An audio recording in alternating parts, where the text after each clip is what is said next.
আসসালামু আলাইকুম। কেমন আছেন আপনারা সবাই? আমি নীলুফার ম্যারেজ মিডিয়া থেকে আন্না বলছি। একটি বিয়ের ক্ষেত্রে কোনো ঘটক বলুন কিংবা কোনো ম্যারেজ মিডিয়া কিংবা আমরা বাবা মা সকলেই একটি মাত্র উসিলা। এরকম একটি মহৎ কাজে তাই আমাদের সৎ থাকাটা খুবই জরুরি। বাবা মা যেমন একটি সন্তানকে খুব আদর যত্ন করে বড় করে তোলে, ঠিক তেমনিভাবে চায় তার জীবনে যেন একটি যোগ্য জীবনসঙ্গী আসুক।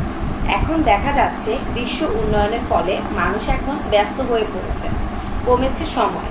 তাই ঘরে বসে পাত্রপাত্রী খুঁজে পেতে এখন শিক্ষিত পরিবারগুলো ছুটছে অনলাইন ম্যাট্রিমোনিয়াল সাইটগুলোতে। এমন একটি কাজ সহজ করে তুলতে নীলুফা ম্যারেজ মিডিয়া আছে আপনার পাশে। শিক্ষিত এবং উচ্চশিক্ষিত পাত্রপাত্রী খুঁজে পেতে তাই এখনই যোগাযোগ করুন আমাদের দক্ষ ম্যাচমেকারের সাথে, অথবা কল করুন স্ক্রিনে দেওয়া নাম্বারে কিংবা ইনবক্স করুন আমাদের মেসেজে। ধন্যবাদ সবাইকে।